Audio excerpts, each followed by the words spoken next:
वेदान्तयुग्मं श्रीमत्श्रीवासयोगीश्वरगुरुपदयोगीश्वात्मभारं श्रीमत्श्रीरङ्गनाथाह्वयं विदयान्तमोक्षाश्रमं श्रीमद्वेदान्तरामानुजमुनिमपरं संशये देशिकेन्द्रम् அண்டேனாமரையும் வேண்டியும் கேள்வி பதங்களும் பதங்களின் பொருளும் பிண்டமாய்ந்த கிழப்பொழியனும் பெரிய புலனும் நிலனும் கொண்டமாறும் குறைகளையும் ஏழு மாமனிடம் விசுணும் அண்டனந்தானாய் பெருமான் அரங்கமானே பாராவாய் பரிமின் மாயா மாயா மூர்த்தியாய் ஆராமுதாயே நாவி அரணே திதிவாய் ஈராவனேயாண்டாய் திருக்குழந்தை ஊரா உனக்கான் பட்டமொழியே நம்முடைய வேணும் நீலாதுங்கை சுற்றம் போதிய கிருஷ்ணம் ஆராத்யம் ஸ்வம் சுபிசகதிரசித்தாத்யாவயந்தி சோச்சித்தாயாம் சகலிதம் யாவலாத் வித்யமுக்தே கோதாதசேனமிதமிதம் பூயேவாஸ்து பூயாம் அன்னமயம் பூயாம் தாரணந்தே அன்னதிருப்பாவை பல்வதியம் இன்னிசையான பாடி கொடுத்தான் பாமாலை பூமாலை சுடி கொடுத்தானை சொல்லும் சுடி கொடுத்த சுரங்கொடியே தம்பாலை ஆடியவர்களையாய் நாடினி எங்கடவர்க்கே மீதியை மாற்றம் நாம் கடவா உணவே வேயலுடன் போராடி பூரம் மேன்மேலும் இரண்டங்கள் குறித்தன் தூய திருமணாய் வந்தரங்கனாக்கு துளாய் மாலை சூடி கொடுத்த மாலே பாவை பாட்டாரைந்தும் நீ உரைத்த கையொருங்கள் பாமாலை ஆயவுடன் 143 அன்புடனே அடியே கருள் செய்தியே ஸ்ரீ விஷ்ணு சித்தருடனே ஸ்ரீரங்கராஜ இதந்தனயோக நிஷ்யாம் சாஸ்திராட்சமாம் கருணையா கமலாமியாம்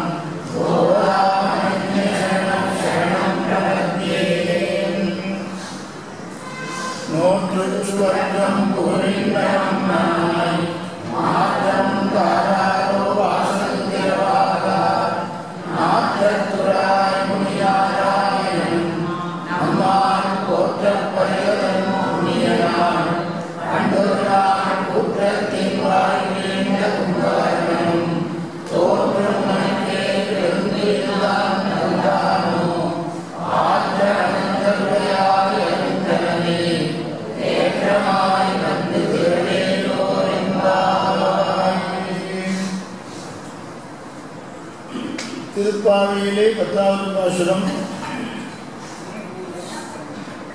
கோபிகையை எழுப்புற பாசுரத்திலே 5வது பாசுரம். 6வது பாசுரத்திலிருந்து 15வது பாசுர பர்யந்தம் 10 கோபிகளை எழுப்புவது என்பது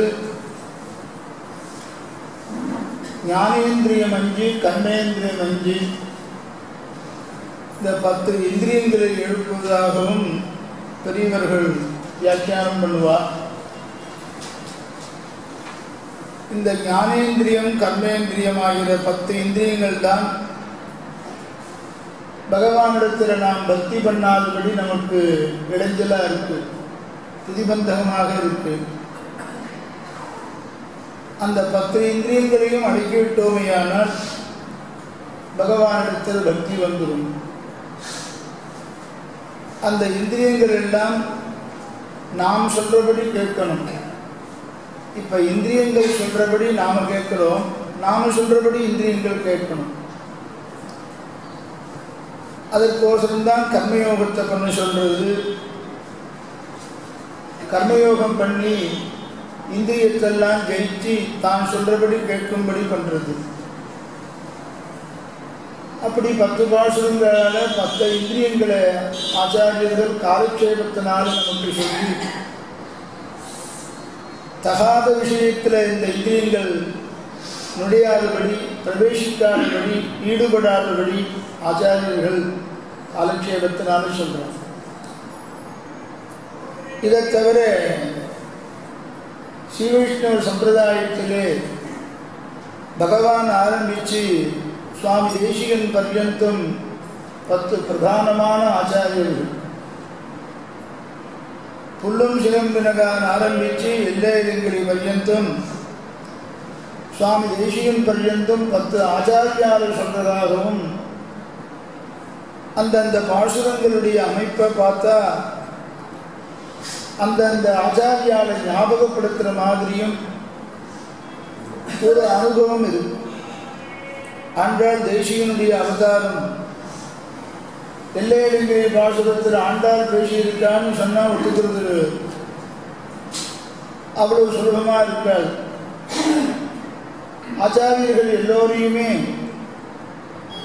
ஆண்டாள் எழுப்பினான்னு சொன்னால் ஆண்டாளுடைய காலம் வேறு, ஆச்சாரியாருடைய காலம் வேறு.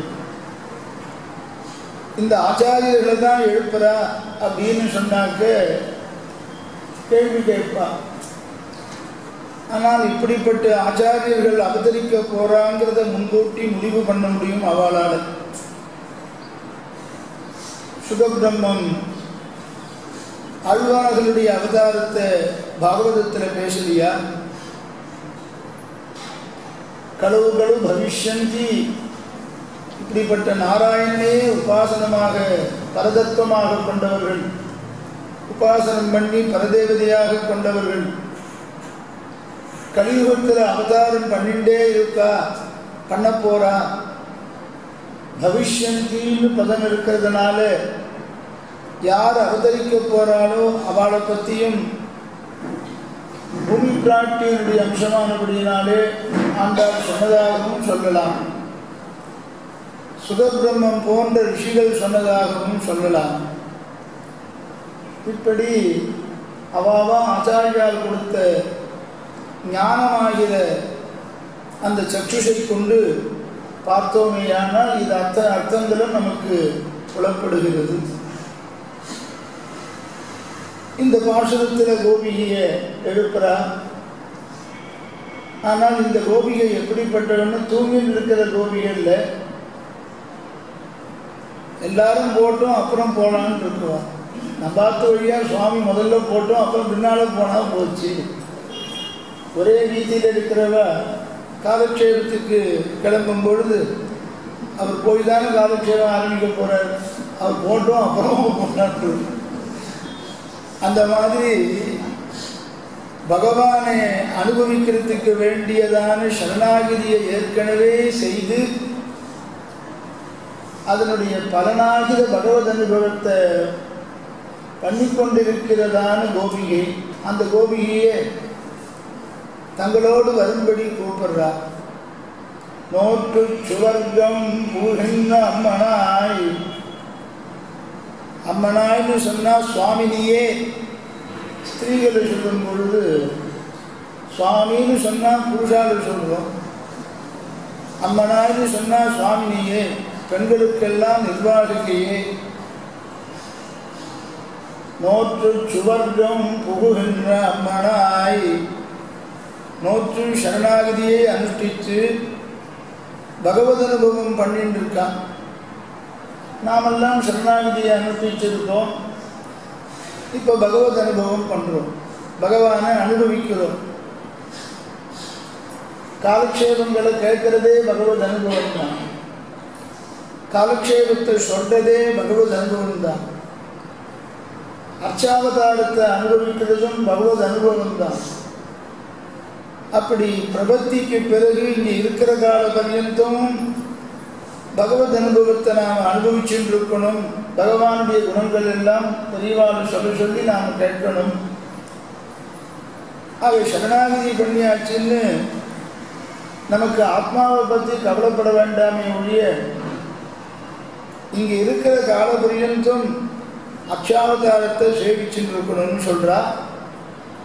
அப்படி அச்சாவதாரத்தில் ஈடுபடலாம்.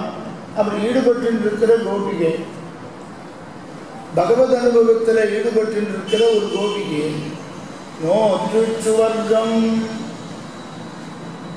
பகவானை சரணாகதி பண்ணுவா, சொர்க்கத்துக்கு போவாளா மோட்சத்துக்கு போவாளா? சொர்க்கம்னு இங்கே பதம் போட்டிருக்காளே, சொர்க்கத்துக்கு நாமெல்லாம் போகிறோம், சரணாகதி வந்து மோட்சத்துக்கு தானே. சொர்க்கம் இந்திரன் இருக்கக்கூடிய இடம், அது அழியக்கூடிய இடம். பகவான் இருக்கிற இடம் ஸ்ரீவைகுண்டம், மோட்சம். சொர்க்கம் புகுகின்ற அம்மனாய் நீங்க சொல்றது சரியா அப்படின்னு கேட்டா, இந்திரன் இருக்கக்கூடிய சொர்க்கத்தை ஆண்டாள் நீங்க சொல்லலை. சொர்க்கம்னு சொன்னா பகவத் அனுபவம்னு அர்த்தம். வனவாசத்துக்கு நீ வர வேண்டாம்னு சீதையை சொல்லும் பொழுது, உம்மோடு சேர்ந்து இருக்கிறது எனக்கு சொர்க்கம், உம்மை விட்டு பிரிந்து இருக்கிறது எனக்கு நரகம்னு சீதை சொல்றான். யஸ்வயா சகசஸ்வர்கான் நிரயோ யஸ்வயா வினா இதி ஜானன் பராம் பிரீதிம் கச்ச ராமமயா சக. உம்மோடு சேர்ந்து இருக்கிறது எனக்கு சொர்க்கம், உம்மை விட்டு பிரிஞ்சு இருக்கிறது எனக்கு நரகம். நிரயோ யஸ்வயா வினா இதி ஜானன் பராம் பிரீதிம் கச்ச ராமமயா சக. என்னோடு கூட என்னையும் வனவாசத்தில் கூட அழிச்சுக்கும். ஆக சொர்க்கம்ன்ற சப்தத்துக்கு பகவத் அனுபவம்னு அர்த்தம் இந்த இடத்துல. கட்டோபனிஷத்துக்கும் சொர்க்கத்துக்கு போகக்கூடிய அக்னி வித்தியை உபதேசம் பண்ணணும்னு யமதர்மராஜாவிடத்தில் நச்சிகேதஸ் கேட்கும் பொழுது, அந்த சொர்க்கம்னு சொல்றது பகவத் அனுபவம்னு மதத்ரய ஆச்சாரியர்களும் கட்டோபனிஷத்துக்கு வியாக்கியானம் பண்ணும் பொழுது, பகவத் அனுபவம் அக்னி வித்யைன்னு சொல்லக்கூடிய உபனிஷத்தில் சொல்லியிருக்கிற பக்தி யோகமானது மோட்சத்துக்கு போகக்கூடிய வித்யை. ஆனால் சொர்க்கத்துக்கு போகக்கூடிய அக்னி வித்யை எனக்கு உபதேசம் பண்ணணும்னு நச்சிகேதஸ் யமனிடத்தில் கேட்கலாம். நச்சிகேதஸ் அப்போ சொர்க்கத்தை ஆசைப்படுறாங்கன்னா இல்லை, அங்கே சொல்கிற சொர்க்க சப்தம் பகவத் அனுபவமாகிற மோட்சத்தை விரும்பினான்னு ஆதிசங்கரர் உட்பட எல்லாருமே வியாக்கியானம் பண்ணிட்டான். நோற்று சுவர்க்கம் புகுகின்றவனாய் மாற்றம் தாராரோ வாசல் திறவாதார் அப்படின்னா, கதவை திறந்து எங்களோடு வந்து நோம்புக்கு வான்னு கூப்பிடுறான். கிருஷ்ணனை ஏற்கனவே நீ அனுபவிச்சுட்டு இருக்கியா? அவனை அடைவதற்கு வேண்டிய நோன்பை விரதத்தை அனுஷ்டித்து நோற்று இப்பொழுது கிருஷ்ணானுபவம் பண்ணிட்டு இருக்கியா? பகவத் அனுபவம் பண்ணும்பொழுது யார் வந்து வாசல்ல கூட்டாலும் காதல எதுவும் விழாது. அப்படி பகவானுடைய குணங்களை ஈடுபட்டாக்க வேற எதையும் பார்க்கணும்னு தோணாது, வேற எதையும் கேட்கணும்னு தோணாது. ஆக கிருஷ்ணானுபவம் பண்ணிட்டு இருக்கியா? மாற்றமும் தாராரோ வாசல் திறவாதாரோ. கிருஷ்ணனுக்கு உன்னை கொடுத்தாலும் எங்களுக்கு வார்த்தை தரலாகாதோ? இதோ வந்துடுறேன் அப்படின்னு சொல்ல வேண்டாமா? வாசல் திறவாதார். அந்த கோபிகை சொன்னா, நான் என்ன கிருஷ்ணனையா அனுபவிச்சுட்டு இருக்கேன்? கிருஷ்ணானுபவம் கிடைக்காமல் நானும் தான் கஷ்டப்பட்டு இருக்கேன். நீங்க அனுமானத்தினாலே சொல்றீங்களே அப்படின்னு கேட்கிறாளா? இல்லை, கிருஷ்ணன் இருப்பதற்கான அடையாளம் தெரிகிறது, துளசி வாசனை அடிக்கிறது, நாட்ட துழாய் முடி அப்படின்னா. திருத்துழாய் வாசனை அடிக்கிறது, துளசி வாசனை அடிச்சதுன்னு பகவானுடைய சாநித்தியம் இருக்குன்னு அர்த்தம். சதாத்வம் கேசவப்பிரியே அப்படின்னு துளசியை கிரகிக்கிற மந்திரம் அது. துளசி யமுத ஜென்மாசி சதாத்வம் கேசவப்பிரியே கேசவார்த்தம் ருணாமித்வாம் வரதா பவசோகனே அப்படின்னு சொல்லி, கேசவனுக்கு ரொம்பவும் பிரியமானது எதுன்னா திருத்துழாய் தான், துளசி தான். இந்த துளசி வாசனை அடிக்கிறதே கிருஷ்ணன் உள்ளுக்குள்ள இருக்கான்னு நாங்கள் நினைச்சிருந்தோம். நாற்றற்றுழாய் முடி அப்படின்னா வாசனை அடிக்கும் பொழுது கிருஷ்ணன் இல்லைன்னு சொல்ல முடியுமா? பக்தர்களுக்கெல்லாம் துளசி மாலையோடு சேவை சாதிப்பான். பாலனாய் ஏழு கொண்டு பருகின்ற திருவாய்மொழியில 10 பாசுரங்களாலே சுவாமி நம்மாழ்வார் பகவானுடைய திருத்துழாய், அவன் திருவேணியிலப்பட்ட திருத்துழாய் தனக்கு வேணும்னு கேட்கிறார். அது வாசனை அடிக்கிறது. பக்தர்களுக்கு துளசி மாலையோடு சேவை சாதிப்பான். தோலினை மேலும் நன்மார்பின் மேலும் சுடர்முடி மேலும் தாலினை மேலும் புனைந்த தன்னந்துழாயுடையம்மான் கேளினை ஒன்றுமிலாதான் கிளரும் சுடரொளி மூர்த்தி நாளனெங்கொன்று மகடான் என்னுடைய நாவினுளானே. தோளினை மேலும் நன் மார்பின் மேலும் சுடர்முடி மேலும் தன்னந்துழாயுடையம்மான் சீதளமான குளிர்ச்சியை கொடுக்கக்கூடிய திருத்துழாய் மாலையை சாற்றின்றிருக்கிறவன். நாற்றத்துழாய் முடி நாராயணன் நம்மால் மோற்ற பரிதரும் புண்ணிய நாள்.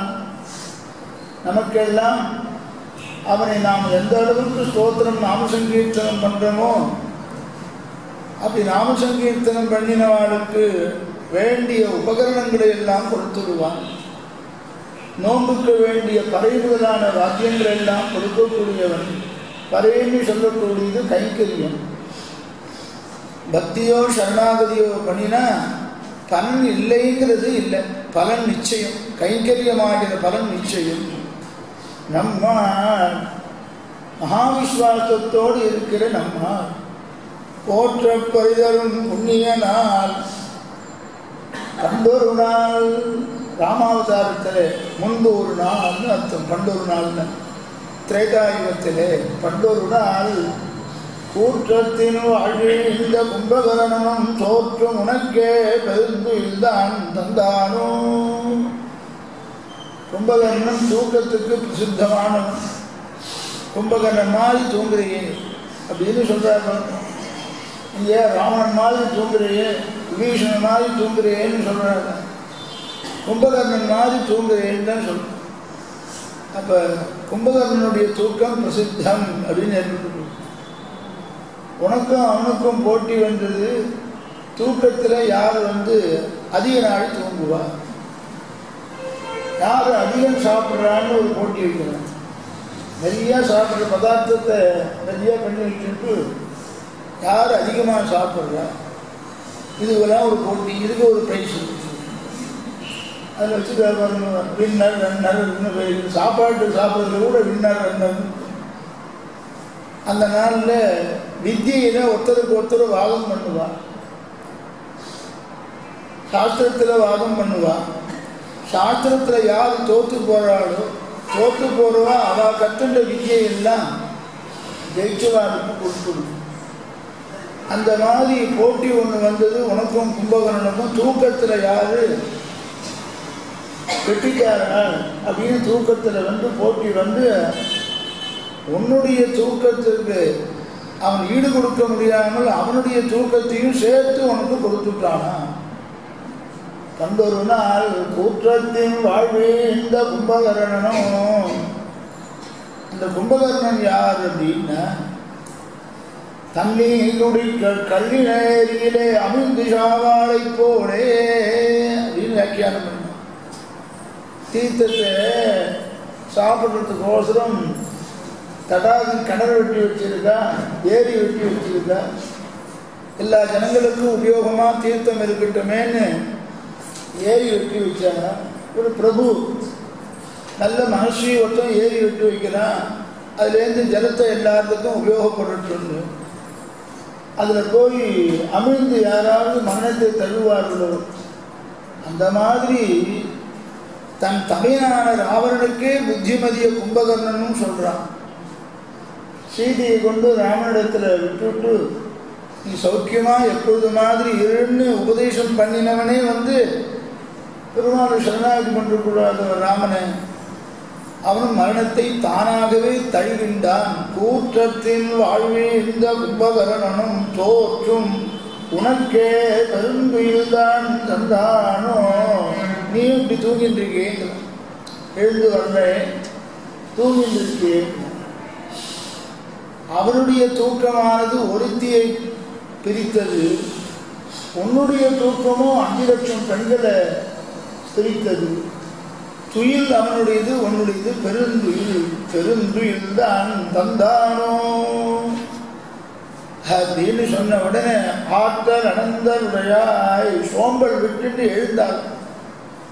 தூக்கம் இல்லை, படுத்துட்டு இருக்கான். காத்தால் ஆழ்ந்து அலாரத்துக்கு போகணுன்னு அலாரம் வச்சா 5 மணிக்கு அலாரம் வச்சா தர்ம மாசம் ஆறாதுன்னா எழுந்து பண்ணாமல் ஏதோ வந்துடுறேன். பொங்கல் தயிர் பண்ணி வச்சுட்டு காற்றுன்னு இருந்தால் பெருமாள் தயிர் சமைச்சு இதோ வந்துடுறேங்கிற பார்ப்போம். சோம்பல் தமோ குணமானது அதிகமாக இருக்கு. சோம்பல் தூக்கத்துக்கு என்ன காரணம்? தமோ குணம் ஜாஸ்தியினாலும் வரும். கும்பகர்ணன்னு சொல்றது, துயில்னு சொல்றது தமோ குணத்தை வளர்த்துக்க கூடாது. நானும் தமோ குணம் இருந்தால் என்ன பண்ணோம்னா தூக்கத்தை கொடுக்கும், எதுலேயும் ஒரு கவனமே இருக்காது. அந்த மாதிரி அந்த தமோ குணத்தை மாத்திரம் வளர்த்துக்காதீங்கோ, எப்படியாவது அது இல்லாதபடி முயற்சி பண்ணும்போது கீதையிலேயே சொல்றார். பெருந்துயில் தான் தந்தானோ. சோம்பல் முடிச்சுட்டு எழுந்தாளா, படபடன்னு வந்தா, எழுந்துக்க ஆரம்பிச்சா. தூங்கிட்டு இருக்க, தூக்கத்திலேருந்து எழுந்திருக்க, ஆடை ஆபரணங்கள்லாம் சரி பண்ணிட்டு வா, அப்படியே வர வேண்டாம், வணங்குட்டியோ அதுவே போதும். ஆற்றல் அனந்தருடையாய் சோம்பல், அந்தன்னு சோம்பல், அனந்தருடையாய் அருங்கணமே. சிரோபூஷணமானவளே, இந்த ஸ்திரீகளுடைய கோட்டிக்கு சிரோபூஷணமானவளும். எவ்வளவு பெரிய ஸ்திரீகளுடைய கோட்டி இருந்தாலும் இந்த பெண்ணு இருந்தால் அடையாளம் தெரிஞ்சிடும். ஓ, அவள் வந்திருக்காளா அப்படின்னு. அருங்கலமே தேற்றமாய் வந்து திர. ஆக சாவதானமாக வந்து தேற்றமாக இருந்தால் சாவதானமாக எழுந்து கதவை திறந்து விடுங்கிறார். இது பாசு வந்து இவ்வளவு சீக்கிரமாக முடிக்க முடியாது. இது ஆழ்வார நம்மாழ்வார எழுக்கிற பாசு. நம்மாழ்வார் நாதமுனிகளுக்கு யோகத்தில் சாட்சாத்காரம் கொடுத்த ஆழ்வாரானபடியினாலே அந்த ஆழ்வாரை ஞாபகப்படுத்துகிற மாதிரி இருக்கு. திவ்ய பிரபந்தம் கிடைக்காமல் போக 6வதுங்கிற 10 பாசுரம் மாத்திரம்தான் அனுசந்தானம் சொல்லிட்டு இருக்க. 1000 பாசுரங்களும் 1000ல் இப்பட்டும்னு சொல்றதுனால 1000 பாசுரங்களும் தெரியுமான்னு கேட்க தெரியாதுன்னு மற்றவாள்லாம் சொல்ல, ஆழ்வார் திருநகருக்கு போய் கண்ணிலும் செலுத்தாமை 10,000 தடவை ஆவர்த்தி பண்ணி யோகத்தில் நம்மாழ்வாரை சாட்சாத்காரம் பண்ணி 4000 வருஷத்துக்கு பிறகு அவர் சாட்சாத்காரம் பண்ணி அவர் உபதேசம் பண்ணார். தேற்றமாய் வந்து திர நோற்று சுவர்க்கம் புகுகின்றவனாய். ஆழ்வார் சரணாகதியை அனுப்பிச்சு பெரியபெருமான் ரங்கநாதனால மோட்சமானது கொடுக்கப்பட்டு அங்கே போய் பகவத் அனுபவம் பண்ணுறவர். ஆழ்வார்களுடைய கோட்டிக்கு சிரோபூஷணமானவர். நம்மாழ்வார குரு பரம்பரையில் சொல்கிறோம், மற்ற ஆழ்வார்கள் சொல்கிறது இல்லை. ஸ்ரீமதே ஷடகோபாய நமஹ, ஷடஜித் பவனம் சொல்கிறது. ஸ்ரீமதே ஷடகோபாய நமஹ, ஸ்ரீமதே விஸ்வக்சேனாய நமஹ, ஸ்ரீயை நமஹ, ஸ்ரீதராய நமஹ அப்படின்னு சொல்கிறோமோ இல்லையோ. நம்மாழ்வாரை மாத்திரம் சொல்கிறேன், மற்ற ஆழ்வார்களை சொல்லலையே குரு பரம்பரையிலே. அவெல்லாம் உபகாரம் பண்ணலையே. அவெல்லாம் உபகாரம் பண்ணலைன்னா திருடந்தான்னு எதுக்கு சொல்கிறீங்க? திருமங்கை ஆழ்வார் பற்றி சொல்கிறீங்க. ஆழ்வார் சொன்னாலே மற்ற ஆழ்வார்களை சொன்ன மாதிரி. மற்ற ஆழ்வார்கள்லாம் நம்மாழ்வாருக்கு அவயவங்கள் மாதிரி. அவயவங்கள்லாம் புரியுதா? பார்ட்ஸ்.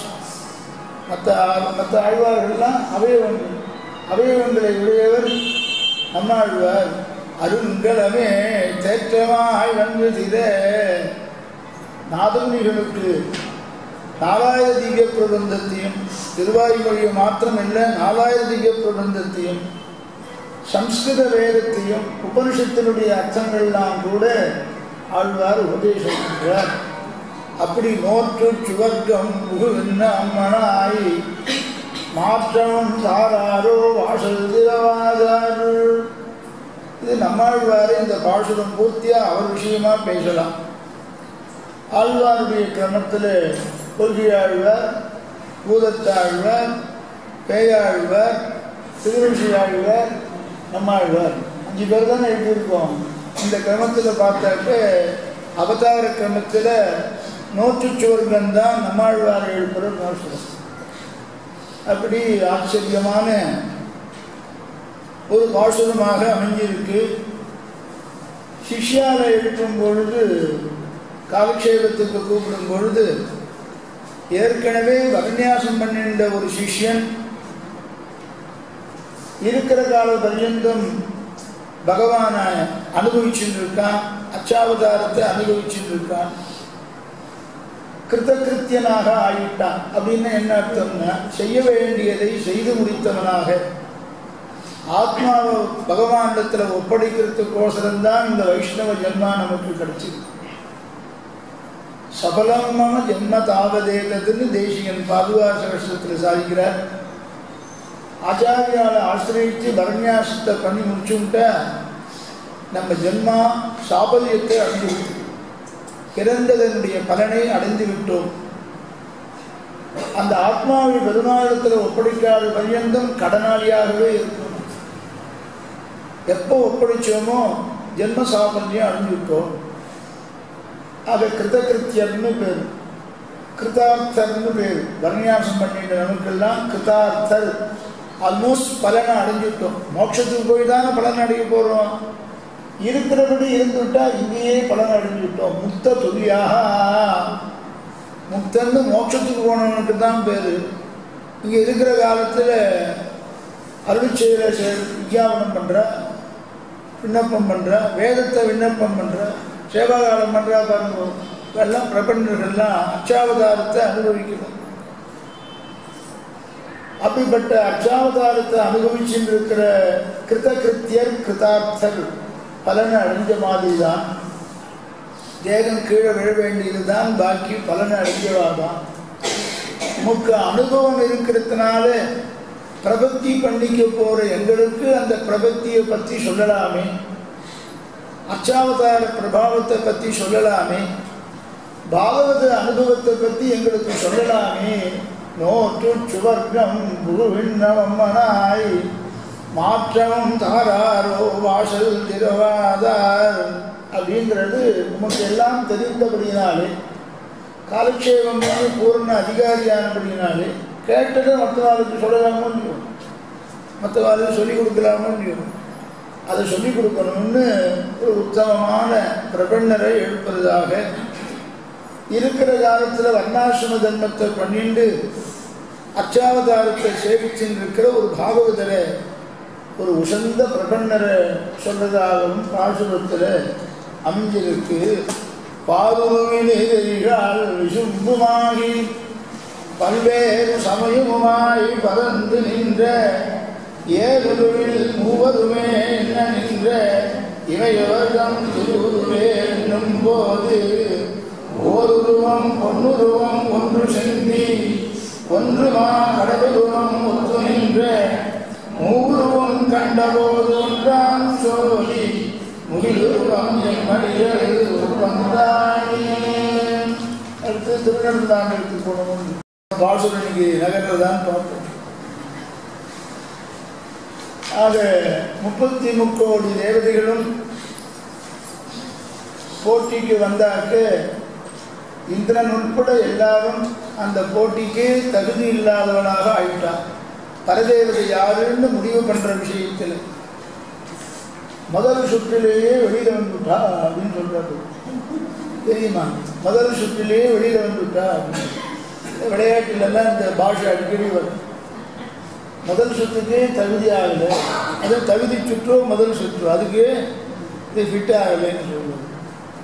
33 கோடி தேவதைகளில் இந்திரன் உட்பட எல்லாருமே கழிக்கப்பட்டுட்டா. இப்போ பாக்கி இருக்கிறது யாரு? பிரம்மா, விஷ்ணு, சிவன். அவதாரத்தினாலே விஷ்ணுவும் அந்த போட்டியிலே சேர்றான். அவதாரத்தினாலே சேர்ந்தாலும் பிரம்மருத்ரன் மாதிரி கிடையாது விஷ்ணுவனுடைய மூர்த்தி. தேவர்களுக்கெல்லாம் ஆபத்து வந்ததுன்னா யாரிடத்துல போவான்னு ருத்ரனிடத்துல போவாங்க. ருத்ரம் சமாஸ்ரிதா தேவா,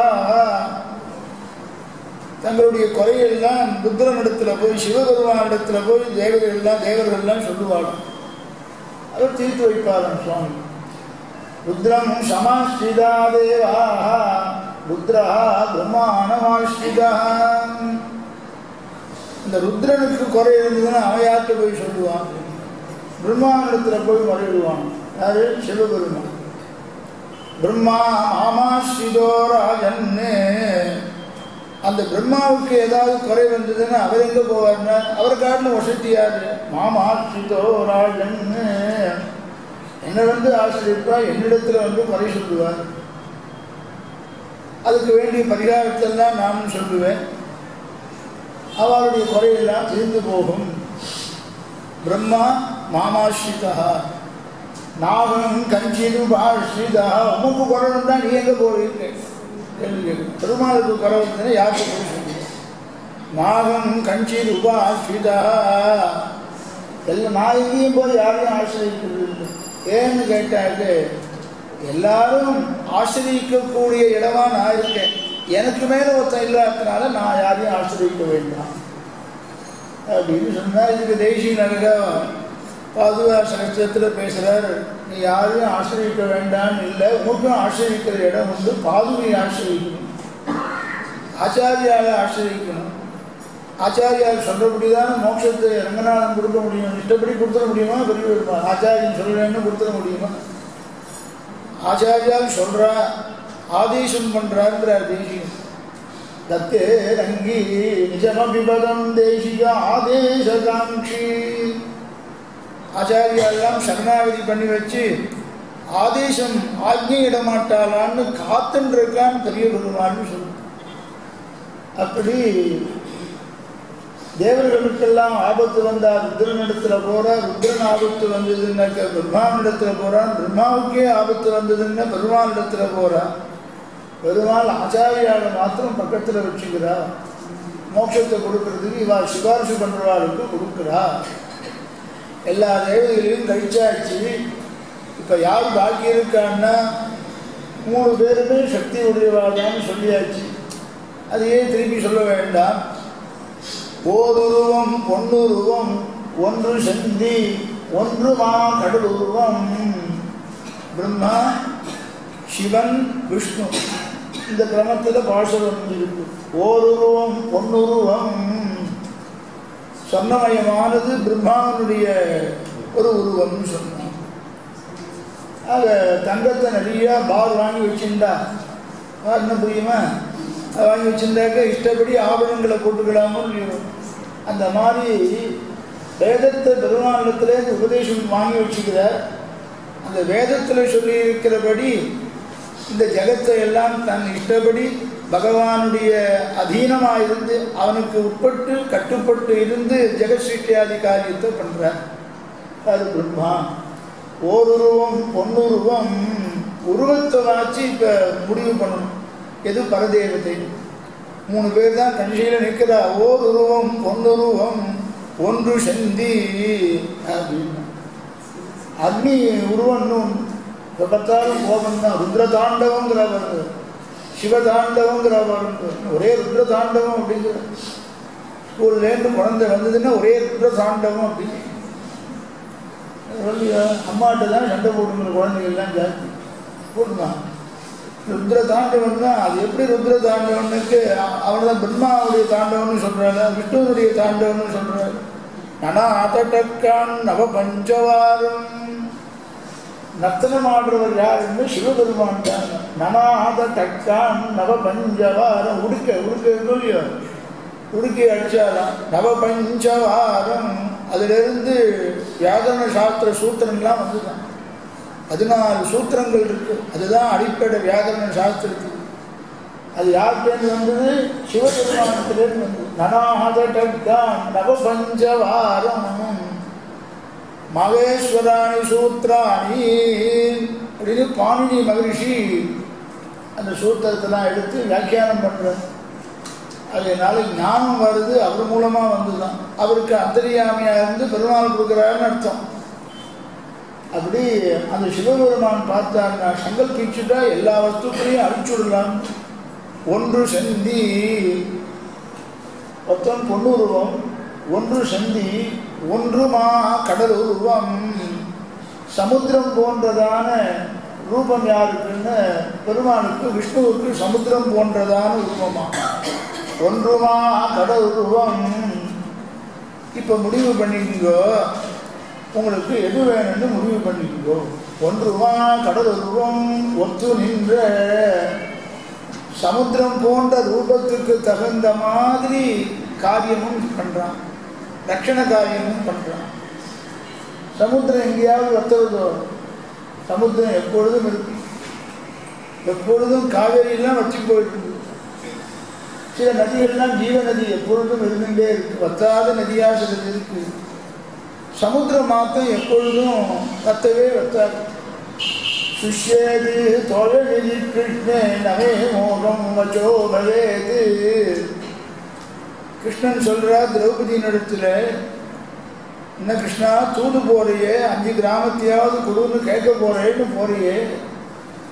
போகிற சமயத்தில் திரௌபதி வந்து ரேழியில் மறிச்சாலும், ரேழி தெரியுமா, ரேழியில் வந்து மறிச்சாலா, நீ தூது போறியே என் கூந்தலை முடிய வேண்டாமா, அவன் 5 கிராமத்தை கொடுத்துட்டாக்க என் வாக்கு என்ன ஆகுது, உன்னை நம்பிதானே நான் பிரதிஜை பண்ணியிருக்கேன் அப்படின்னு ரேழியில் வந்து மறிச்சாருன்னு ஒரு ஆண். அப்போ சொல்கிறார், லோகத்தில் நடக்காததெல்லாம் நடந்தாலும் நடக்கும், சமுத்திரம் வத்தினாலும் வத்தும், என்னுடைய வார்த்தை மாத்திரம் பொய்யா போகாது. திரௌபதி கிருஷ்ணே, கிருஷ்ணன்னு பேர் திரௌபதிக்கு மற்றொரு பெயர். தோயநிதி கிருஷ்ணே நமே மோகம் வச்சோபவேது. பஞ்சவரை பலவகையும் காத்தார் வந்தார், பாஞ்சாலி குழல் முடித்தார் வந்தார் தாமே. யாரு? தேவப்பெருமாள், ரங்கநாதன் தேவப்பெருமாள். இந்த ஆறுதாமே சொல்றாரு இல்லையோ. ஒன்றுமா கடலுருவம், சமுத்திரம் போன்றுதான். சமுத்திரத்தில் ரத்தங்கள்லாம் இருக்கு, அபூர்வமான பல பதார்த்தங்கள்லாம் கிடைக்கிறது. அமிர்தமதனம் பண்ணும்பொழுது எவ்வளவு வசந்த பதார்த்தங்கள். உச்சைஸ்ரவஷம் வந்தது, மகாலட்சுமி அங்கிருந்து ஆவிர்வவித்தா. க்ஷீரசாகர கன்யகா, மகாலட்சுமிக்கு பேர் என்ன?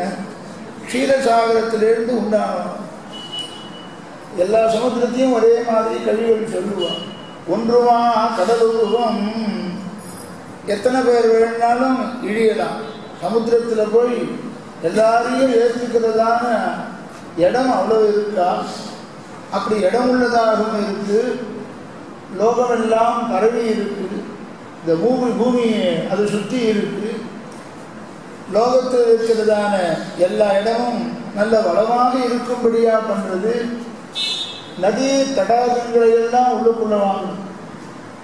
எல்லா நதிகளும் கடைசியில் எங்கே போய் விடுறது? இங்கேதான் விடுறது. அதே மாதிரியே பகவான் கடல் உருவம். சர்வதேவ நமஸ்காரா கேசவம் பிரதிகச்சதி. எந்த தேவதையை சேவிச்சாலும் பெருமாளுக்கு போய் சேர்றது. அப்படின்னா எல்லா தேவதையும் சேவிக்கலாமான்னு கேட்டது. ஏன் சொல்லிட்டே இருக்கிறாமே, எந்த தேவதையை சேவிச்சாலும் பெருமாளுக்கு போய் சேர்றதுன்னு சொன்னார்.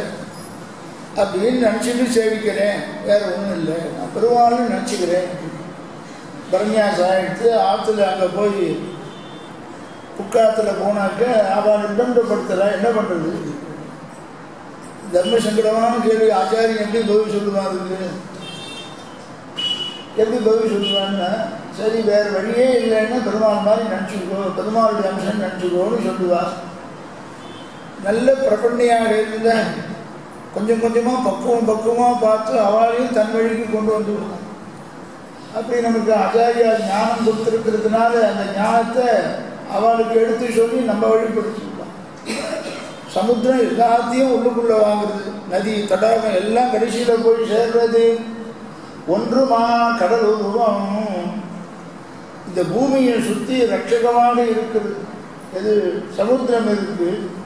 சமுத்திரத்தில் எவ்வளவு வேணாலும் அது இருப்பிடமாக இருக்குது. ரத்தனம் கிடைக்கிறது, முத்து கிடைக்கிறது, பவளம் கழிக்கிறது. உற்பத்தி ஸ்தானமா, எல்லாத்துக்கும் உற்பத்தி ஸ்தானமா இருக்கு கடல். ஒன்றுமா கடலுருவம்.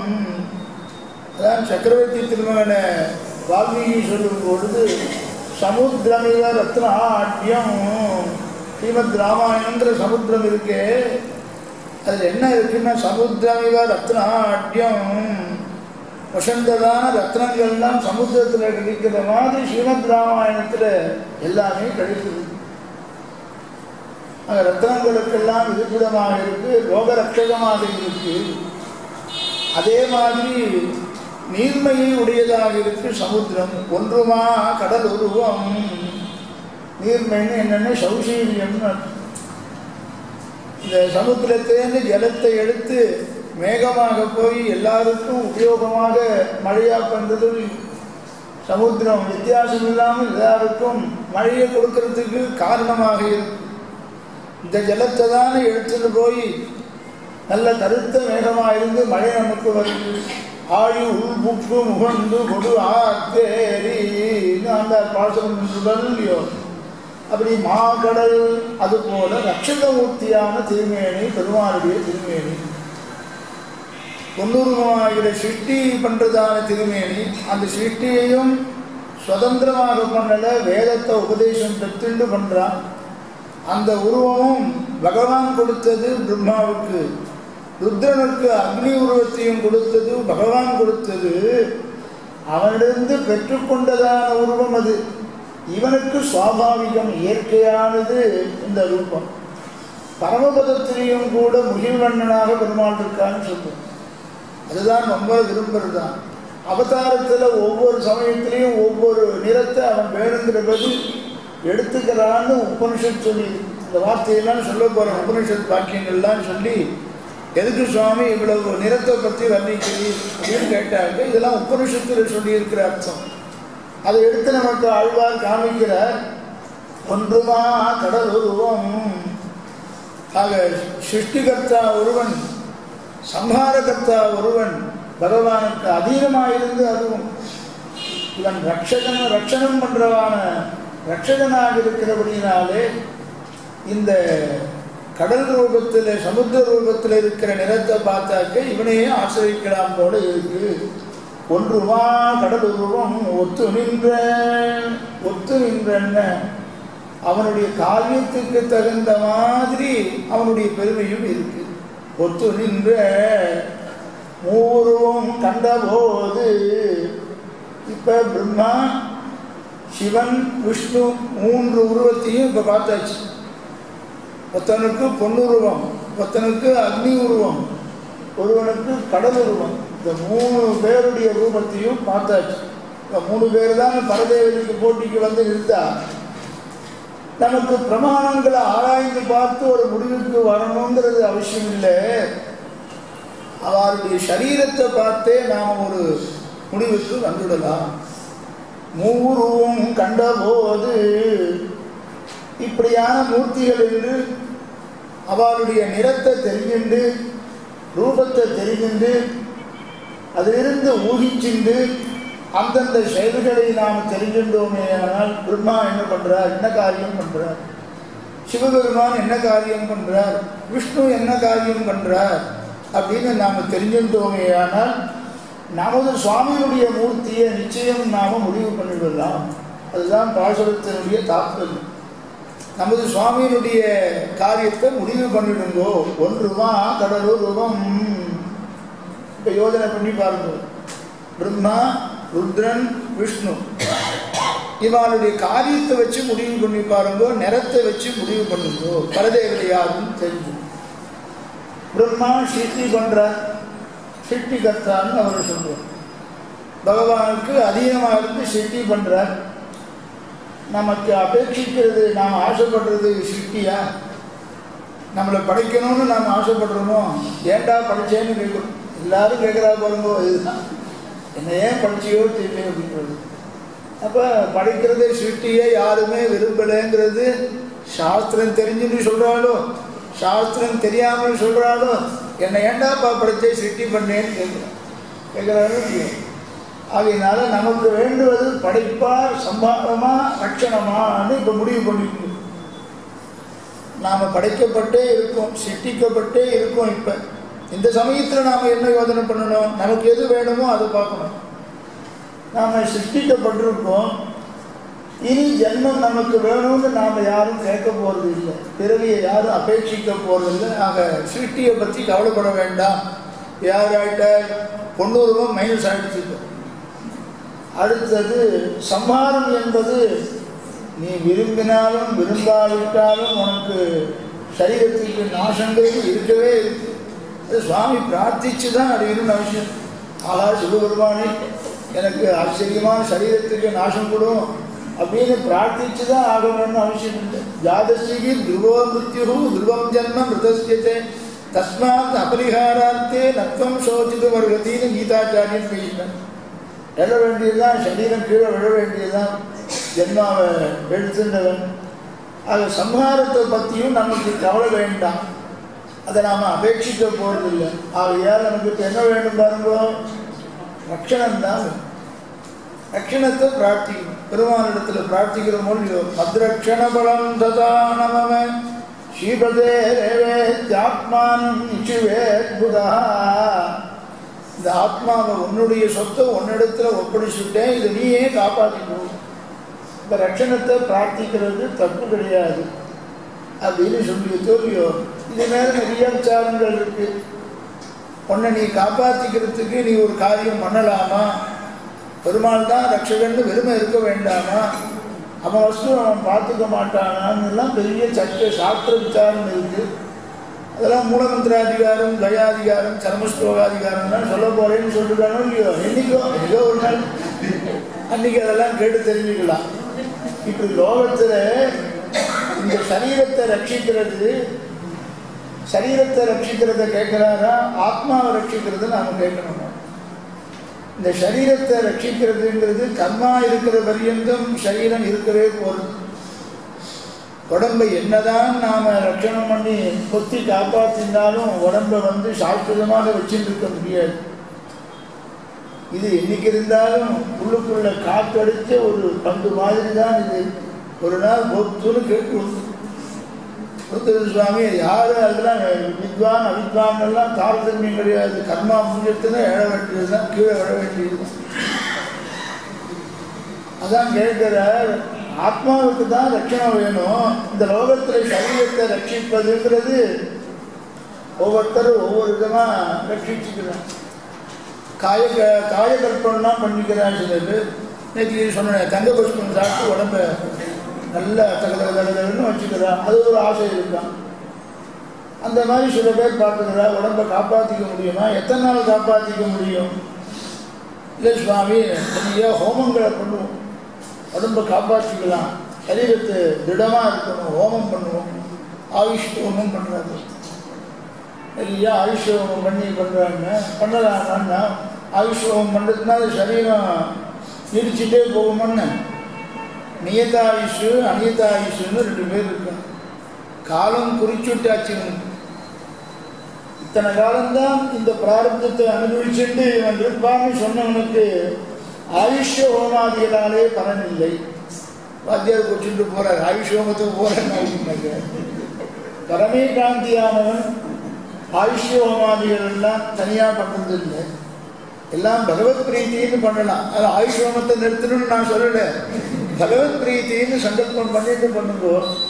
பலனை காமியமான பலனை எதிர்பார்க்கக்கூடாது, சரீரத்தை பிடிச்சு வச்சுட்டு இருக்க முடியாது. சுவாமி மிருத்யு ஷரீர கோப்தாரம், மிருத்யு ஷரீர கோப்தாரம்.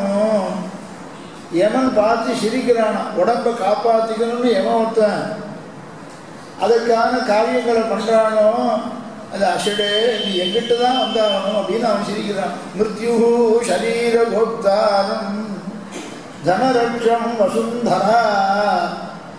நிறைய ஐஸ்வர்யத்தை சேர்த்து வைக்கிறான். அது என்ன பண்ணுறாளா, பூமாதை என்ன பண்ணுறாளா, சிரிக்கிறாளா. என்ன சிரிக்கிறான்னா, இது எல்லாத்தையும் என்கிட்ட கொடுத்துட்டு போக போகிறது, சேர்த்து இருக்கும்போது ஒன்றும் செலவு பண்ண காணும். என்ன எங்கேயாவது ஒரு நாள் எங்கேயாவது வாங்கி ஒரு முழம் புஷ்பம் வாங்கி கொடுத்துருக்கேன். சேர்த்து வச்சு என்ன பண்ண ஒரு முழம் புஷ்பம் வாங்கி கொடுத்து வைக்க வேண்டியதான். அதனால சேர்த்து வைக்கிறவாளை பார்த்து பூமாதேவி பரிகாசம் பண்றாளாம். தனரக்ஷம் வசுந்தரா அப்படின்னு சொல்லியிருக்கு. மிருத்யு சரீர கோப்தாரம், சரீரத்தை போழிச்சிக்கணும்னு ஆசைப்பட வேண்டாம். நெய்யுண்ணோம் பாலுண்ணோம் நாட்காலே நீராடி மையிட்டெழுதோம்.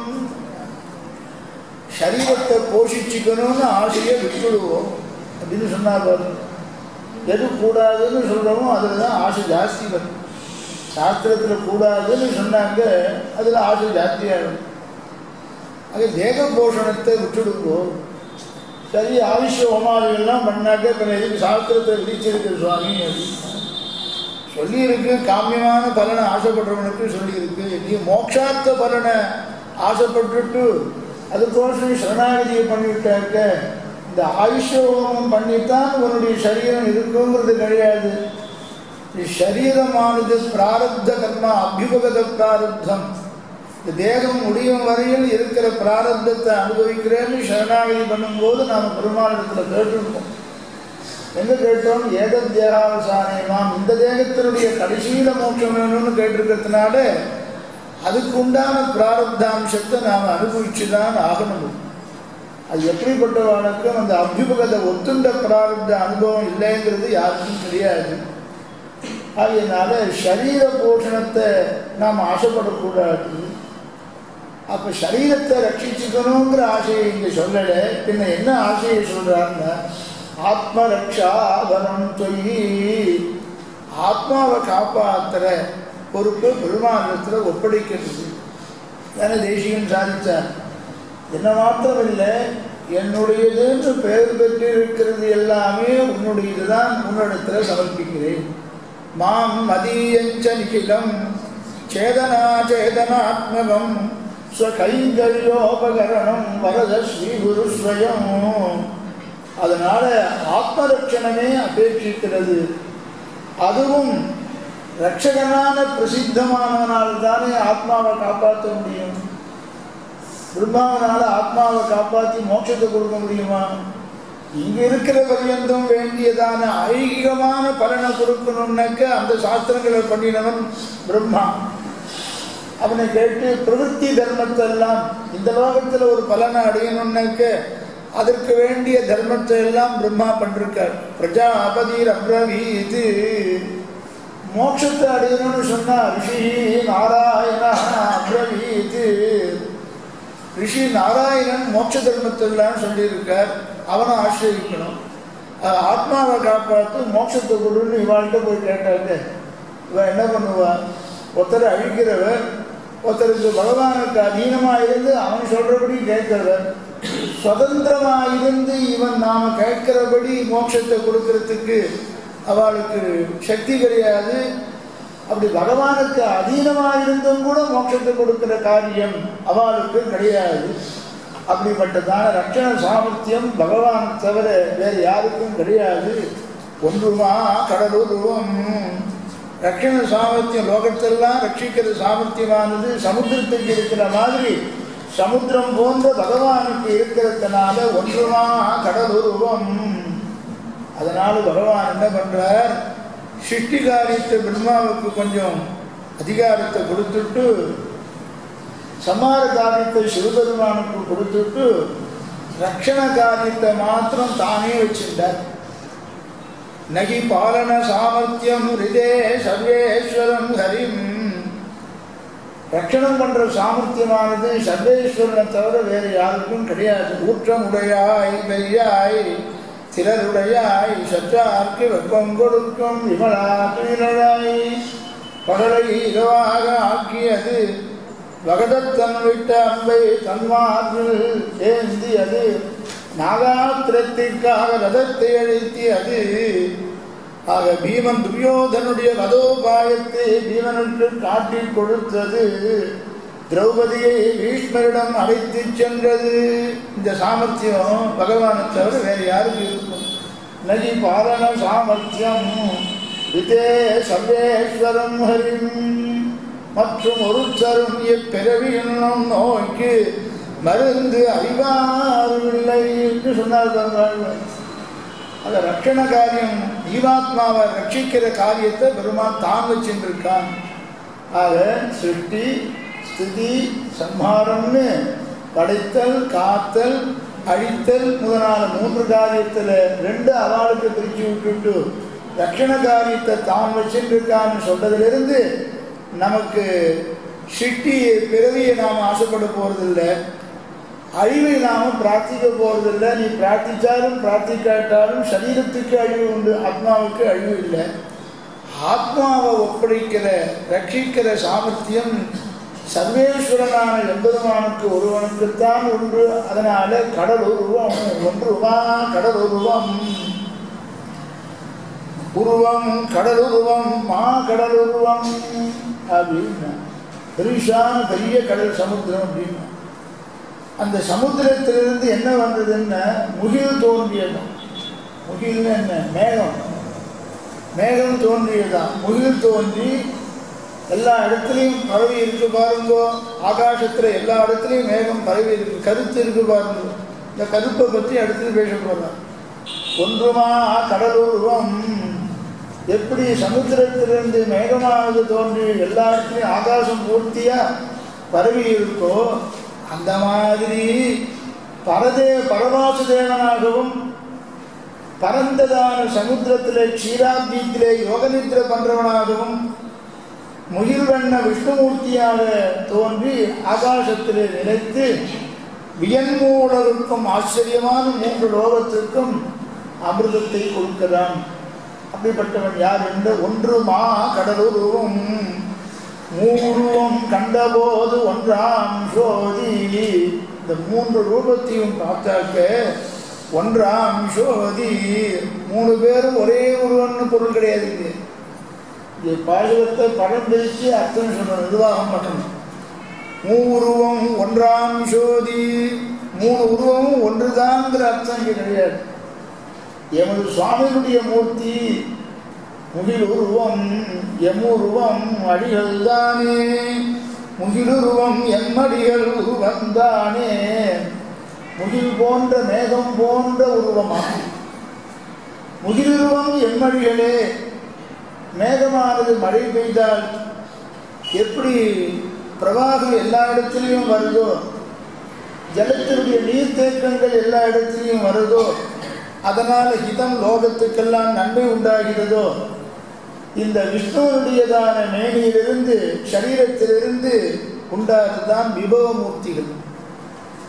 மத்ஸ்யகூர்ம வராகம் முதலான விபவமூர்த்திகள் இருக்கு. அதிலே தேங்கின மடுப்போல அச்சாவதாரம். நாம் பெரிய பெருமாளை சேவிக்கிறோம், தேவப்பெருமாளை சேவிக்கிறோம், சீனிவாசனை சேவிக்கிறோம், உப்பிலியப்பனை சேவிக்கிறோம், எல்லா பெருமாளையும் சேவிக்கிறோமோ. அச்சாமூர்த்திகள் எல்லாம் பரவாசுதேவனிடத்திலிருந்து வருது. அந்த பரவாசுதேவனிடத்திலிருந்து வருது. சமுத்திரத்திலிருந்து மேகமானது எப்படி ஆகாசத்தில் பரவி எல்லா இடத்துலையும் மழையாக நமக்கெல்லாம் வருஷிக்கிறதோ, அந்த சமுத்திர ஜலம் உபயோகப்படுறதோ, அந்த மாதிரி பரவாசுதேவனிடத்திலிருந்து உண்டாகிறதான வியூகம், வியூகத்திலிருந்து உண்டாகிறதான விபவம் என்ன? பரவாசுதேவனுடைய சம்பந்தம் ஒன்று. ஒன்றுமா கடலுருவம் மூருவம் கண்டபோது ஒன்றாம் சோதி. அதிலே தேங்கின மடுப்போலே அச்சாமூர்த்திகளும் எப்போதும் பிரகாசிக்கின்றிருக்கிறதுனால அந்த அச்சாமூர்த்திகளை நாம் அனுபவித்தோமே ஆனால் அதே முகில்வண்ணனுடைய மூர்த்தியாக ஆகும். இந்த முகில்வண்ணனுடைய மூர்த்தி எங்கடா இருக்குன்னா பரமபதத்திலேயும் இருக்கு அப்படின்னு சொல்றோம். இப்ப 3 குணத்தையும் இப்ப பிரம்மா விஷ்ணு சிவன் 3 பேருக்கும் குணத்தினாலேயும் வித்தியாசம் சொல்ல போகுது. ஒன்றுமா கடலுருவம். மான்னு சொன்னாக்க கருப்புன்னு ஒரு அர்த்தம், மான்னு பெருசுன்னு ஒரு அர்த்தம், மான்னு சொல்றதுக்கு கருப்புன்னு ஒரு அர்த்தம், கருமைன்னு சொல்லுவான். கருமையானது பொசத்தியா? பெருமாளை கருப்புன்னு சொல்றாரு அப்படின்னா தமோ குணம்னு சொல்லபடியா இருக்கு. அப்போ முகில்வண்ணனாக இவன் இருக்கிற பட்சத்தில் தமோ குணத்தினால எந்த செயல்களை யார் செய்வாரோ அந்த காரியத்தை தான் இவனும் செய்வானே, இவனும் அதே செய்தானே, ஆனால் அவனை ஆசிரியக்கிறதுல என்ன பிரயோஜனம்? கருணையின் நிறம் கலிதோ என்றார். கம்ப நாட்டாள் தான் பேசலாம். கருணையின் நிறம் கலிதோ என்றார். விபீஷனுக்கு பட்டாபிஷேகம் பண்ணி வச்சுட்டு விபீஷனுக்கு அபயப்பிரதானம் பண்ணும்போதும் சரி, பட்டாபிஷேகம் பண்ணி வைக்கிறதையும் ஜாம்பவான் பார்த்துருந்து ஒரு கடலை ஒரு கடல் ஸ்பர்சித்தா போலே பெரிய ஒரு சமுத்திரத்தை இவன் சரணாகதி பண்ணானோ இல்லையோ, சமுத்திரராஜனை சரணாகதி பண்ணானோ இல்லையோ, சமுத்திரத்தை தாண்டி அக்கறைக்கு லங்கைக்கு போறதுக்கு அது எப்படி இருந்ததுன்னா, ஒரு கடலை ஒரு கடல் ஸ்பர்சித்தா போலே சமுத்திரத்தை கருணையாகிற கடல் ஸ்பர்சிச்சுதான் சரணாகதி பண்ணு, சமுத்திரராஜனை சரணாகதி பண்ணு. ஆக பெருமாளுடைய கருணையை பார்த்து கொண்டாடுறான். கருணையின் நிறம் கலியோ, கருணைன்னு சொல்றது இப்படிதான் இருக்குமோ அப்படின்னு கேட்கிறான். அது முகில்வண்ணன்னு சொன்னதுனால, ஒன்று மா கடல்னு சொன்னதுனால மாக்கு கருப்புன்னு ஒரு பொருள் உண்டு. அப்ப கருணை நிறம்னு சொன்னா தமோ குணத்தினுடைய செயல்பாடுகள் தான் விஷ்ணுவுக்கு இருக்கும்னு சொன்னாக்க அப்படி ஏற்பட்டுடுமே. அந்த உருவத்தை தான் நாம ஆசைப்படுறோம். ரட்சண சாமர்த்தியம் அதுக்கு தான் இருக்கும். ரட்சண சாமர்த்தியம் இருந்து பாருங்க, கருப்பா இருக்கிறவர்களுக்கு விசேஷமான கருணை இருக்கும். இதை வச்சுதான் பேசினாலும் போதும். அப்ப சேப்பா இருக்கிறவர்களுக்கு இருக்காதான்னு போச்சுக்காதீங்கோ சொல்றேன். பிரம்மா ரஜோகுணமூர்த்தி, சாஸ்திரத்துல பிரசித்தமான அர்த்தம். பிரம்மா ரஜோகுணமான மூர்த்தி அவர். சிவபெருமான் தமோகுணமூர்த்தி அவர். விஷ்ணுவானவர் சத்துவகுணமூர்த்தி. இது சாஸ்திரங்களில் சொல்லியிருக்கு. அந்த சொன்னமானது பொன்னுருவம்னு சொன்னமோ இல்லையோ, பிரம்மாவனுடைய உருவத்தை பொன்னுருவம்னு சொன்னோம். அந்த தங்கம் இருந்ததேயானால், சொன்னம் இருந்ததேயானால் அது ஆசையை வளர்த்துட்டே இருக்கும். விலை குறைஞ்சிருக்கு, 16,000 ரூபாய் குறைஞ்சிருக்கு. இப்போ தங்கத்தை வாங்கி வச்சுடலாம், எதையே வாங்கி வச்சுடலாம். எவ்வளோ வாங்கணுன்ற ஒரு 10 பவுன் வாங்கி வைக்குமே ஆசை விட்டுதான். இன்னும் ஏதாவது கொஞ்சம் சம்பாவனை வந்ததுன்னா இன்னொரு 10 பவுன் வாங்கலாம்னு தோணும். அது ஆசையை உண்டு பண்ணணும். பிரம்மாவை ஆசிரியிச்சா சம்சாரத்தில் இருக்கிற ஐகிக பலன்கள் மேலே தான் நமக்கு ஆசை வரும். பொன்னுருவம் என்ன, இவன் சுவாபாவிகமான ரூபம் அல்லது பெருமாள் கொடுத்து வந்தது. அனேன ஜீவேன ஆத்மனா அனுப்பிரவிஷ்ய நாமரூபே வியாக்கரவாணின்னு உபனிஷத்தை கொண்டு பிரம்மாவுக்கு அந்த சரீரத்தை கொடுக்கிறதும் அவன்தான், ரூபத்தை கொடுக்கிறதும் அவன்தான், பிரம்மான்னு பேரை வைக்கிறதும் அவன்தான்.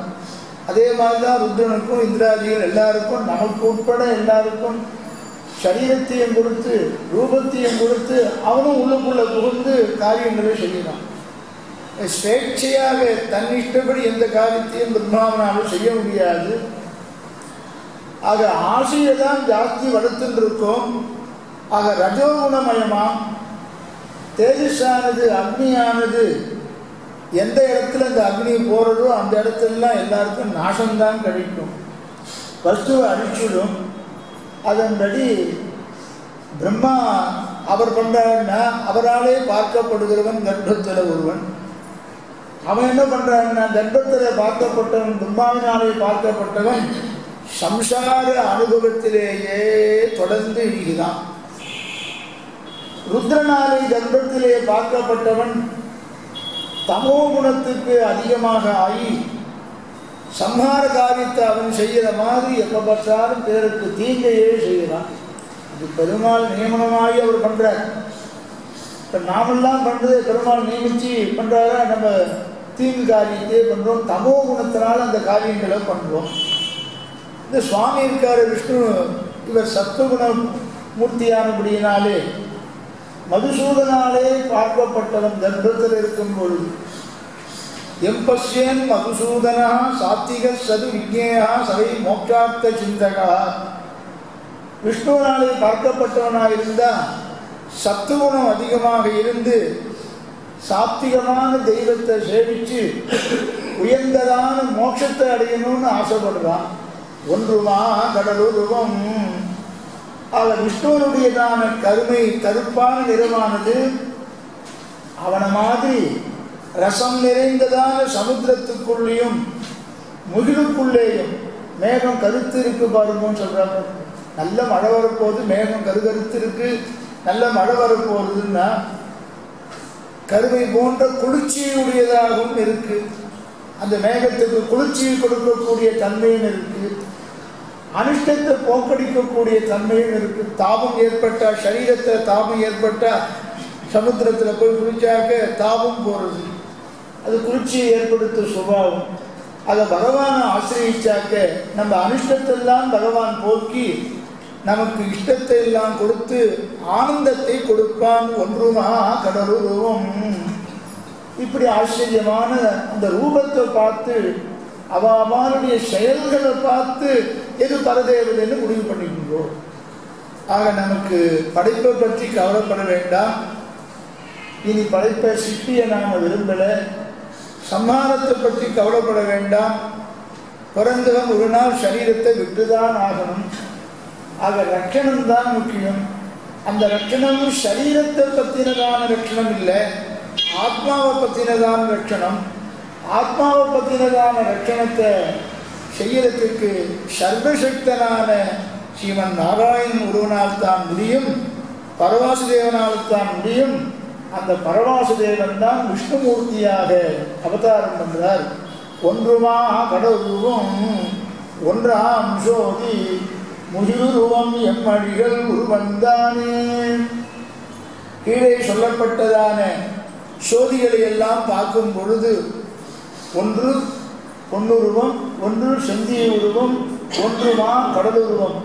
இந்த மூன்று உருவத்தையும் பார்க்கும் பொழுது, ரூபத்தையும் பார்க்கும்போது, ஜோதிஷை எல்லாம் பார்க்கும் பொழுது எம்மடிகள், எம் அடிகள், என்னுடைய சுவாமியான இந்த விசேஷம் போடுறார். எம் அடிகள், அவளுக்கெல்லாம் அடிகள் கிடையாது, அவள்லாம் எனக்கு சுவாமிகள் கிடையாது. எனக்கு சுவாமி யாருன்னாக்க முகிலுருவம். என் சுவாமியினுடையதான உருவம் இருக்கு பாருங்கோ, முகிலுருவம். மேகம் போன்றதான கருத்து இருக்கக்கூடிய சுபாவத்தையும் திருமேனியும் உடையவனாக இருக்கானே, அவன்தான் அப்ராகிருதமான திருமேனியை உடையவன். விஷ்ணுவாக அவதாரம் பண்ணினாலும் சத்துவம் ரஜஸ் தமசு என்று மூன்று குணங்களுடைய சேர்க்கையினாலே ஏற்பட்ட பக்த சேதனனுடைய சம்சாரத்திலே கர்ம பலனை அனுபவிப்பதற்காக எடுக்கின்ற சரீரத்தையுடைய பிரம்மருத்ராதிகள் போலல்ல விஷ்ணுவனுடையதான சரீரம் அப்ராகிருதமான சுத்த சத்துவமயமான, பரமபதத்திலேயும் சுத்த சத்துவம் அவனுடைய திருமேனி பஞ்சோபனிஷத்மயமானதுன்னு சொன்னோம். இந்த லோகத்தில் நிருசிம்மனாகவும் ராமனாகவும் கிருஷ்ணனாகவும் அவதாரம் பண்ணி இருக்கும் பொழுதும் பஞ்சோபனிஷத்மயமானது பூதமைந்தாய். அது ஐந்துன்னு சொன்னால் நம்மளுடைய பஞ்சபூதங்களான நம்முடைய உடம்பு மாதிரி கிடையாது, பஞ்சபௌதிகத்தினாலானதான நம்முடைய உடம்பு மாதிரி கிடையாது. அது பக்த சேதனர்களுக்காகிற பிரம்மருத்ராதிகளை விட சுத்த சத்தமான திருமேனியுடையவனான விஷ்ணுமூர்த்தியானபடியினாலே அந்த மூர்த்தியை பார்த்து விஷ்ணுவே நாம ஆசிரியிப்போம். எம்மழிகள் உருவம். இதிலிருந்து என்ன தெரிகிறதுன்னா, பிரம்மாவையும் ருத்ரனையும் எம் அடிகள்னு சொல்லாம மூன்று ஆத்மாவுகளும் சமம்தான் சில பேர் சொல்றான். பிரம்மா விஷ்ணு சிவன் மூன்று பேருடைய ஆத்மாவும் ஒன்றுதான், எல்லாம் சமம்னு சொல்றார் சில பேர், ஒன்றுதான் சொல்றார் சில பேர். ஒரே ஆத்மா மூன்று விதமான சரீரத்தை எடுத்துக்கிறதுன்னு சொல்றார். இது சௌகரி முதலான திஷ்டாந்தத்தெல்லாம் காண்பிச்சு சுவாமி தேசிகன் பரதேவதா பாரமார்த்தியாதிகாரத்தில் இதெல்லாம் கண்டிக்கிறார். ஆகையினால மற்ற மூர்த்திகளை விட்டுவிட்டு சமர்கள்னு சொல்றதும் சரி, மூன்றும் ஒரு பரமாத்மாவினுடைய மூர்த்திகளேன்றதான எண்ணமும் தவிர்த்துட்டு எம்மடிகள், என்னுடைய சுவாமியாருன்னாக்க முகில்வண்ணன். ஆக பிரம்மாவும் சிவனும் ஜீவகோடியிலே சேர்ந்தவா, விஷ்ணுங்கிற மூர்த்தி ஈஸ்வர கோடியிலே சேர்ந்தவன்.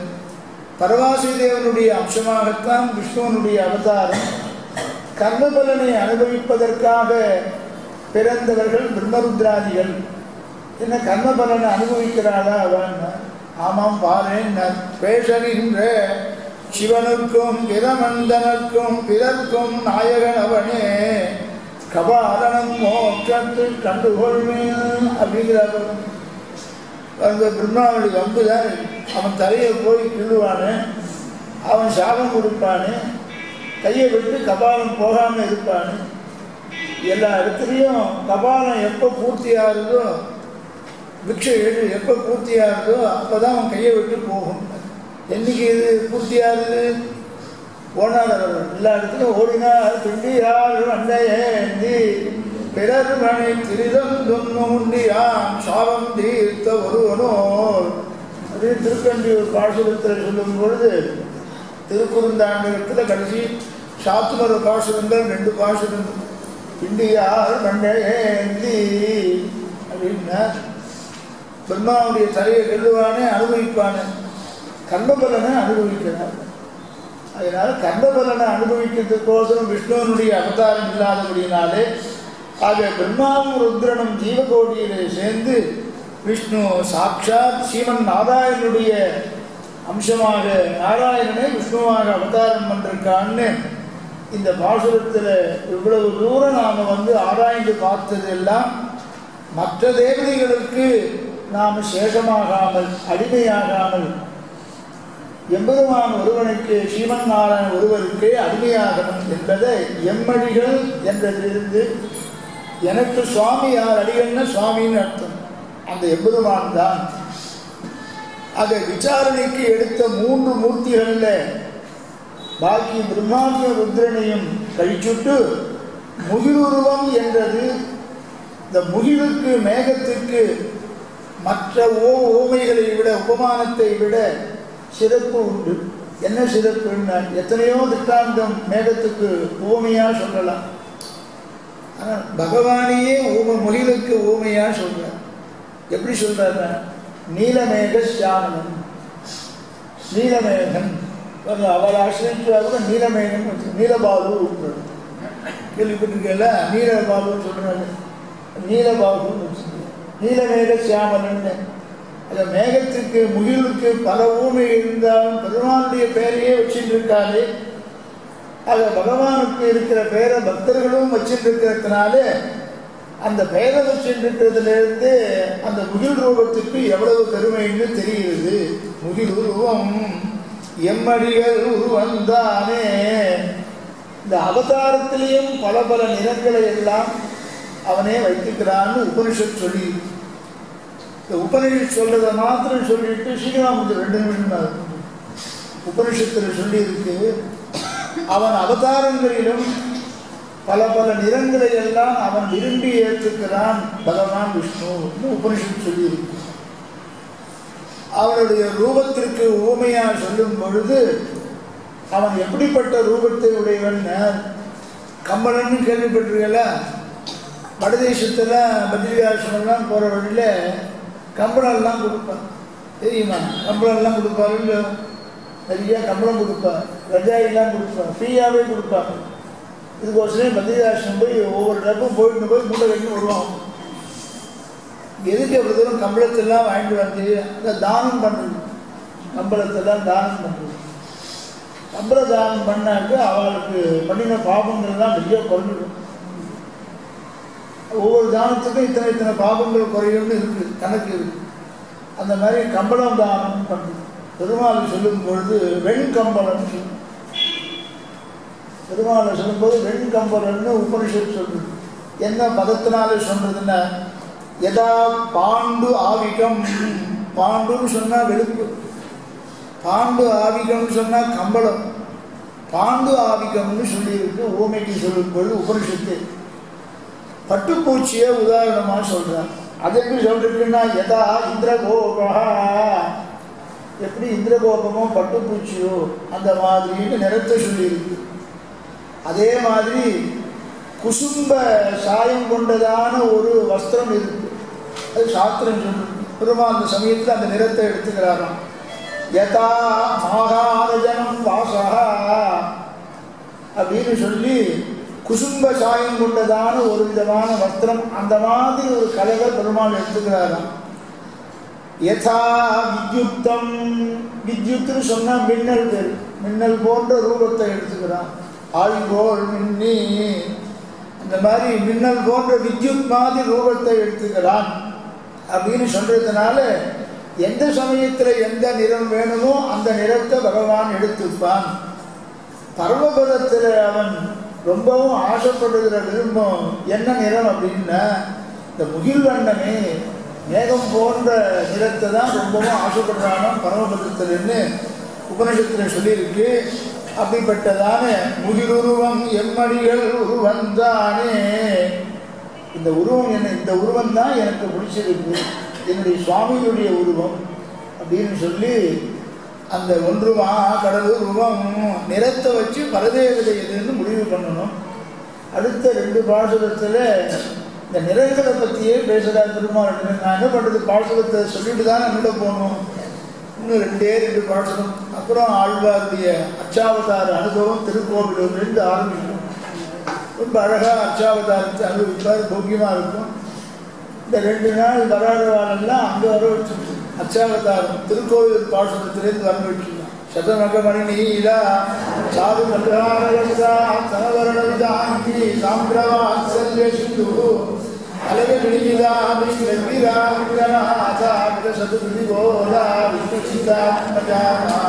ஸ்ரீமதே வேதாந்த ராமானுஜாய